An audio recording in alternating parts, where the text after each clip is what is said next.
estamos aquí en el piso de Panorama U, edición central, con Carlos Lombardi, abogado constitucionalista, para profundizar sobre este tema. Doctor, buenas noches. ¿Cómo le va? Buenas noches, gracias por invitarme. Por favor, al contrario, gracias por venir. Bueno, su mirada del tema. Hicimos un panorama informativo y también un análisis de medios, de cómo se trató la noticia hoy de esta designación de 2 integrantes a la Corte Suprema. ¿Su opinión, su mirada sobre el tema?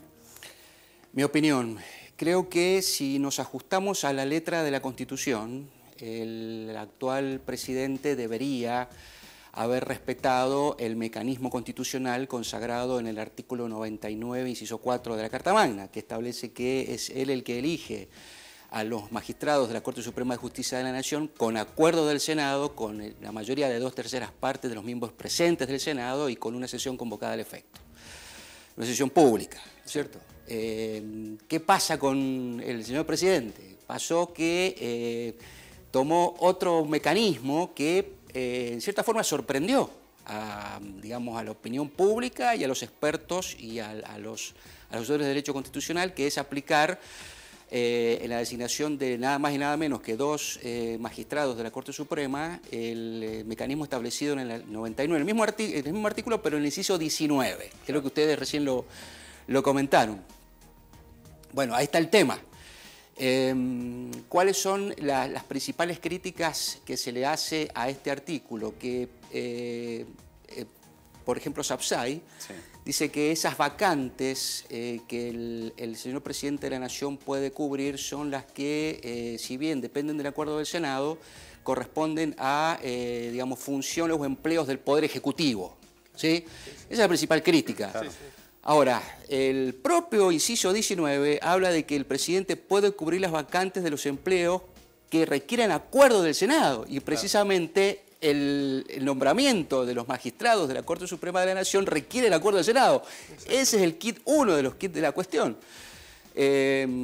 Otro, ver si bueno, se puede entender que los magistrados son empleados, ¿no? Les cabe el término empleados, funcionarios, agentes de la administración, agentes del Estado. Claro. Es decir, yo le diría que a priori, si nos ajustamos a la letra de la ley, el señor presidente no se ha apartado 1 milímetro de la Constitución Nacional. Bueno, pero eso no significa que haya utilizado el procedimiento correcto, es más, o políticamente correcto. Creo que el diputado Cobos, o el senador Cobos, ahora senador Cobos, plantea la necesariedad. Es necesario recurrir a esto. ¿Por qué no llamó a sesiones extraordinarias? Claro. Aporta los pliegos para que el Senado preste acuerdo. Es más, se coloca a estos 2 juristas cuyos antecedentes son intachables. Es decir, si ustedes agarran, no sé si lo harán, antes que llegara yo, habrán leído los currículums de los 2 colegas.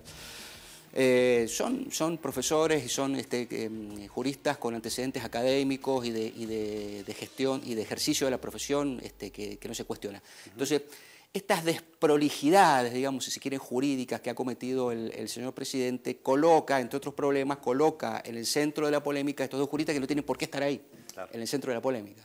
Y también se pone en debate la necesidad que tenía la Corte Suprema de incluir a 2 miembros, ¿no? Más allá de que estaba operando, de que estaba con Maqueda, Hayton de Nolasco y Ricardo Lorenzetti, se necesitaba, incluso ya se hablaba de que el nuevo gobierno iba a plantear los reemplazantes y nuevos integrantes a la Corte Suprema, y llama la atención de la forma y en el momento que lo hace, más allá de la necesidad del máximo tribunal, ¿no? Bueno, en el mismo decreto, no sé si ustedes lo habrán comentado hace un ratito, el mismo decreto 83/15, que ha salido ahora y publicado en el Boletín Oficial, se hace referencia a esta circunstancia. Se hace necesario que la Corte Suprema sesione o, digamos, delibere con las mayorías exigidas por la Ley 2683, que es la que redujo el número de miembros de la Corte a 5.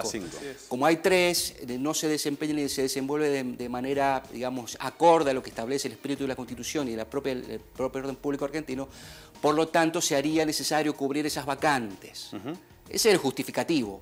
Habría que ver si, más allá de esas razones o justificativos establecidos en el decreto ley 83/15, existen otras razones por las cuales el señor presidente quiere nombrar y cubrir esas 2 vacantes. eso está en la cabeza de él y del equipo de gobierno que está ahora actualmente en ejercicio. Ahora, ¿tiene la obligación ahora el gobierno del 1 de marzo enviar los pliegos al Senado de la Nación? Por supuesto que sí, por supuesto, tiene la obligación de mandarlo, porque ¿sabe qué? Porque si no podría quedar interinos hasta el 2026. Es que si no, va a seguir condicionando la legitimidad. Acá hay otro problema más, que es lo políticamente incorrecto. Lo lesivo en esto es que se está, digamos, afectando la República. Se está afectando no solamente el sistema democrático, sino el soporte del sistema que es el sistema republicano. Entonces, entrar en funciones, nada más y nada menos que en la Corte Suprema de Justicia de la Nación, por decreto, y mire, no es lo ideal.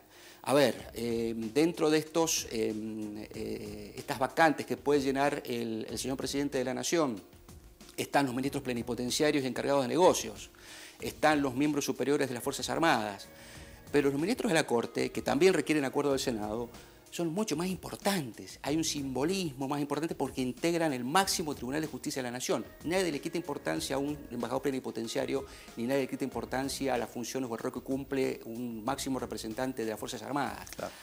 Pero se trata de 2 miembros de la Corte Suprema. Ahí está, yo creo que el cuestionamiento más fuerte. ¿Es legal? Es legal el nombramiento. Claro. ¿Es constitucional? En principio sí. Claro. Es constitucional porque no se ha apartado de la Constitución.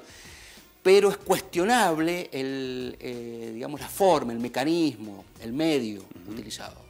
Totalmente. Y ha sorprendido. Absolutamente.